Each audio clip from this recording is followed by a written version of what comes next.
Diabetes एक silent killer है और बहुत सी औरतों को पता भी नहीं चलता कि उनका ब्लड शुगर लेवल उनकी सेहत को आहिस्ता आहिस्ता तबाह कर रहा है। आज की वीडियो में मैं आपको 8 ऐसी निशानियों के बारे में बताऊंगी जो अक्सर औरतों में डायबिटीज़ होने का इशारा देती हैं और जिन्हें अक्सर नज़रअंदाज कर दिया जाता है। अगर आप इनको समझ लें तो वक्त पर डायबिटीज़ को कंट्रोल करना मुमकिन है। तो वीडियो को एंड तक ज़रूर देखें क्योंकि ये मालूमात आपकी और आपके प्यारों की सेहत के लिए बहुत ज़रूरी है। सबसे पहली निशानी है रिकरेंट यीस्ट इन्फेक्शन। अगर किसी औरत को बार बार यीस्ट इन्फेक्शन होता है तो ट्रीटमेंट के बाद भी वापस आ जाता है तो ये एक इम्पोर्टेंट साइन हो सकता है।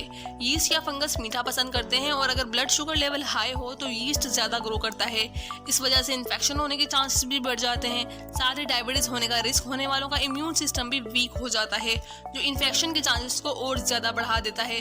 अगर किसी औरत को बार बार यीस्ट इन्फेक्शन हो रहे हैं और ट्रीटमेंट से भी रिलीफ नहीं मिल रहा तो उसे अपना ब्लड शुगर लेवल चेक करवाना चाहिए। यह भी याद रहे कि हर यीस्ट इन्फेक्शन डायबिटीज की निशानी नहीं होता मगर प्रॉपर डायग्नोसिस जरूरी है।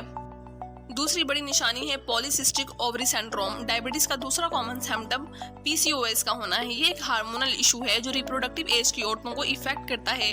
पीसीओएस की वजह से हार्मोनल इम्बैलेंस होता है जिसकी वजह से मेंस्ट्रुअल साइकिल इरेगुलर हो जाती है। कभी पीरियड्स बिल्कुल भी नहीं आते, कभी बहुत ज्यादा आते हैं। इसके अलावा फेशियल और बॉडी हेयर ग्रोथ बढ़ जाती है। रिसर्च के मुताबिक जिन औरतों को पीसीओएस होता है उनमें 40 की उम्र के बाद आधी औरतों को डायबिटीज हो जाती है। पीसीओएस की वजह से इंसुलिन रेजिस्टेंस बढ़ जाती है जिसकी वजह से ब्लड ग्लूकोज लेवल भी हाई रहता है और टाइप 2 डायबिटीज का रिस्क भी बढ़ जाता है। अगर किसी औरत को पीसीओएस है तो उसे अपनी ब्लड शुगर का भी ख्याल रखना चाहिए और टाइम पर चेकअप करवाना चाहिए। तीसरी निशानी है यूरिनरी ट्रैक्ट इन्फेक्शन। यूटीआई का मसला भी उन औरतों में ज्यादा देखा गया है जिनकी ब्लड शुगर लेवल हाई होती है। इसमें फ्रीक्वेंट यूरिनेशन, बर्निंग सेंसेशन यानी बार बार पेशाब आना, पेशाब में जलन होना और पेशाब से बदबू आना जैसे सिम्टम शामिल है। हाई ब्लड शुगर की वजह से बैक्टीरिया ज्यादा ग्रो करते हैं जो इन्फेक्शन होने के चांसेस को बढ़ा देते हैं। डायबिटीज वाले लोगों का इम्यून सिस्टम वीक होता है, इस वजह से यूटीआई बार बार होता है और ट्रीटमेंट भी मुश्किल हो जाता है। इसीलिए अगर किसी औरत को फ्रीक्वेंट यूटीआई होता है तो उसे डायबिटीज का टेस्ट जरूर करवाना चाहिए। चौथी बड़ी निशानी है स्किन चेंजेस यानी स्किन पर तब्दीली का आना। डायबिटीज होने से पहले स्किन पे भी कुछ चेंजेस नजर आती हैं जैसे काले धब्बे जैसे निशानात, खासतौर पर बगलों में और गर्दन के एरिया में। ये पैचेस इंसुलिन रेजिस्टेंस की निशानी होते हैं जो टाइप 2 डायबिटीज के पेशेंट में आम देखे जाते हैं। इंसुलिन ज्यादा होने की वजह से स्किन सेल की ग्रोथ फास्ट हो जाती है और ये पैचेस डेवलप हो जाते हैं। अगर किसी औरत को ये स्किन चेंजेस नजर आए तो उसे भी अपनी ब्लड शुगर लेवल जरूर चेक करवानी चाहिए और डाइट का भी ख्याल रखना चाहिए। बड़ी निशानी है कांस्टेंट फटीग यानी हर वक्त थकन और सुस्ती महसूस करना भी डायबिटीज की एक इम्पोर्टेंट निशानी हो सकती है। अगर आप अच्छे से सोते भी हैं, कोई ज्यादा फिजिकल एक्टिविटी भी नहीं करते मगर फिर भी हर वक्त थके हुए महसूस करते हैं तो इसका ताल्लुक हाई ब्लड शुगर से हो सकता है। जब ग्लूकोज सेल तक ठीक से नहीं पहुंचता तो बॉडी को एनर्जी नहीं मिलती और इंसान हर वक्त थका हुआ महसूस करता है। अगर आपको ये मसला रहता है तो अपने शुगर का चेकअप जरूर करवाएं।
निशानी है ये सिर्फ औरतों तक महदूद नहीं बल्कि मर्दों में भी होती है। जब ब्लड ग्लूकोज लेवल हाई होता है तो किडनीज एक्स्ट्रा ग्लूकोज को यूरिन के जरिए निकालने की कोशिश करती हैं जिसकी वजह से बार बार पेशाब आता है। इसकी वजह से बहुत प्यास भी लगती है और लोग पानी पीना कम कर देते हैं, लेकिन डिहाइड्रेशन से बचने के लिए पानी पीना ज़रूरी है। अगर आपको बार बार पेशाब का मसला है तो शुगर का टेस्ट करवाना चाहिए। ये थी 8 कॉमन साइन जो डायबिटीज की तरफ इशारा करती हैं। अगर आपको इनमें से कोई भी सिम्टम महसूस हो रहे हैं तो ब्लड शुगर टेस्ट जरूर करवाएं ताकि वक्त पर डायग्नोसिस और ट्रीटमेंट हो सके। वीडियो देखने का बहुत बहुत शुक्रिया। अगर आपको वीडियो पसंद आए तो मेरे चैनल को लाइक और शेयर लाजमी करें और मजीद हेल्थ रिलेटेड वीडियोस